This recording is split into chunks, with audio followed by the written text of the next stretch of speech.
Isang magandang umaga po sa lahat at ako po ay nagpapasalamat sa mga nagko-comment sa baba na sinasabi kung ano yung mga dapat kong gawin. Sapagkat 2 weeks ago ay nag-post po tayo sa Kalabasa Group kung ano pong magandang fertilizer ang gawin yung unang-unang pagpapataba. At ang sabi po nila is yung urea, at ang sabi naman ng iba ay complete, at ang sabi naman po ng iba ay urea plus potash. So ako po, ang ginawa ko po ay urea sapagkat ang gusto ko po mangyari ay maging malusog at maging mataba po sila habang po ay ito ay mga maliliit pa lamang. So ito ay naglalaro siya ng 2 weeks and 2 days sapagkat ito po ay 16 days mula nung itinanim.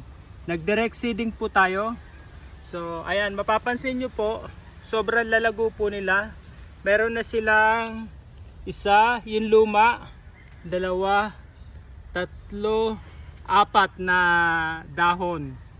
So ngayon po ay araw po ng February 27. So Monday po ngayon.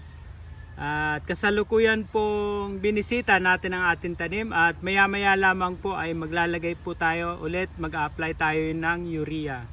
So ito po ay may 200 puno halos.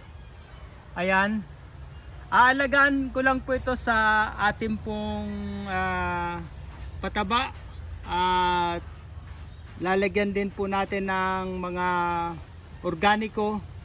Meron po tayong compost dyan. Ayan, magaganda po ang tubo. Kung mapapansin nyo ay meron din mga mangisang-isang kamote sapagkat nag-ani po tayo na nakaraan ng kamote.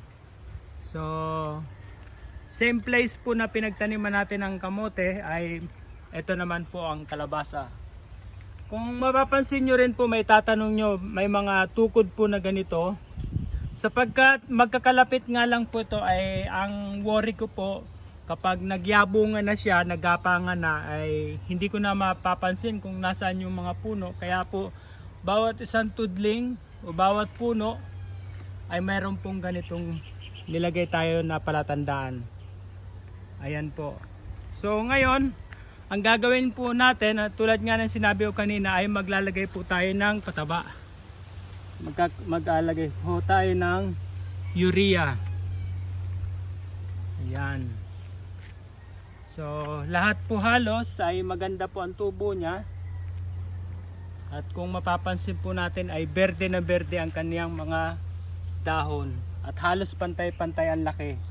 Meron po tayong mangisang-isa dito na yung nahuli po natin ay nilagyan ng seedling ay ng buto sapagkat po ay meron pong hindi tumubo. So isa po ito. Yan, hindi ko lang alam kung hindi siya tumubo or hindi ko nalagyan. At meron din po dito. Ayan, medyo maliit. At meron pa po dito na mas maliit kasi mas nahuli. So mga days lang po ang pagitan yan. Ayan, the rest po ay pare-parehas na po sila. Maaaring hindi ko po yan nalagyan ng tanim. Ayan. So hanggang dun po yan sa taas, napakagandang tingnan. Yan. Ayan po.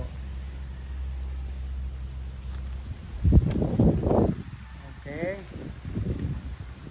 So ito po ay F1 na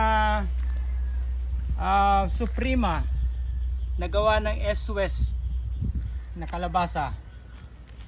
So nakakatuwa po, wala ng stress.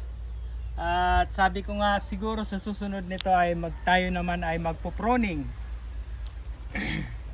Siguro mga kalipas ng 1 linggo ay pag medyo yumabong na po siya, tayo naman po ay magpo-proning. So ayan lamang po, ipapakita ko po sa inyo kung paano po tayo lagay ng fertilizer na ating urea. So ang gagawin ko po niyan, dinadangkal ko po yan, mga 1 dangkal lang po. Mga dito po ako maglalagay. Medyo magkakahiga ko ng ganyan. Ibabaon ko dyan yung urea. Saka ko tatabunan. So unti-unti po siya pag nagdidilig ako, may didistribute po sa mga ugat ng ating tanim. So, ayan lamang po. Ayun, maraming salamat. Sir, magandang umaga. Ayan, aking tropa yan dito. Ayan. Papakita ko rin sa inyo kung paano natin lagyan siya ng abono. Dito sa taas medyo maliliit ng konti. Siguro kasi dito natatakpan ng araw. Kasi meron tayong tanim dito na mga saging. So hindi masyado nasisikatan ng araw. Pero okay lang kasi malalaki pa rin. Ayun. Ganon din dito sa taas. So ready na po tayo maglagay ng pataba na ito. Yun lamang. At maraming salamat po.